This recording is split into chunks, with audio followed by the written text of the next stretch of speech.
Hello friends, ఈరోజు మన recipe idli, dosa, chapati ఎందులోకైనా బాగుండే వడ కర్రీ. ఈ రెసిపీని మీరు కూడా ట్రై చేయండి, మీకు కూడా చాలా బాగా నచ్చుతుంది. So let's start.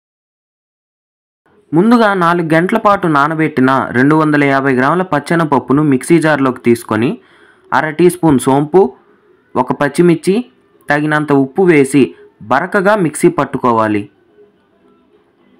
పచ్చెనపప్పును ఈ విధంగా మిక్సీ పట్టుకొని పక్కనుంచుకోవాలి.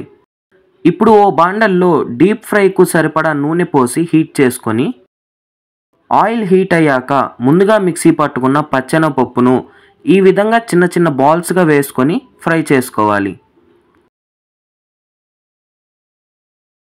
ఈ విధంగా లైట్ గోల్డెన్ కలర్ వచ్చేంత వరకు ఫ్రై చేసుకొని పక్కనుంచుకోవాలి.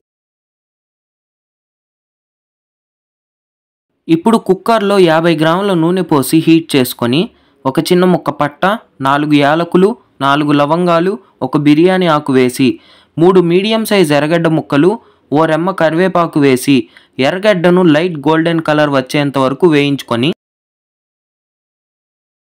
ఎర్రగడ్డ వేగాక ఒక టేబుల్ స్పూన్ అల్లం వెల్లుల్లి పేస్ట్ వేసి ఓ నిమిషం పాటు వేపుకొని ఒక పెద్ద టమాటా ముక్కలు, 10 పచ్చిమిర్చి వేసి టమాటా మెత్తపడేంత వరకు వేయించుకొని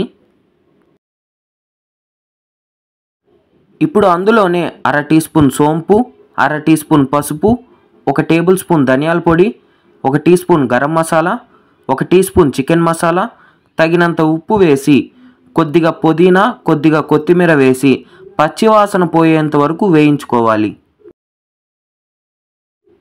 ఇప్పుడు అందులోనే 4 గ్లాసుల నీళ్లు పోసి నీళ్లు తెల్లేంత వరకు మరిగించుకొని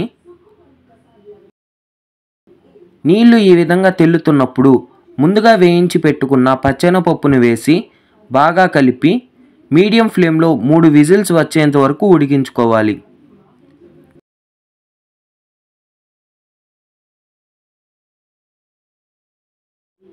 కుక్కర్లోని గాలి మొత్తం పోయాక మూత తీసి కర్రీని ఈ విధంగా లైట్గా స్మాష్ చేసుకొని సర్వ్ చేసుకుంటే మన వడ కర్రీ రెడీ.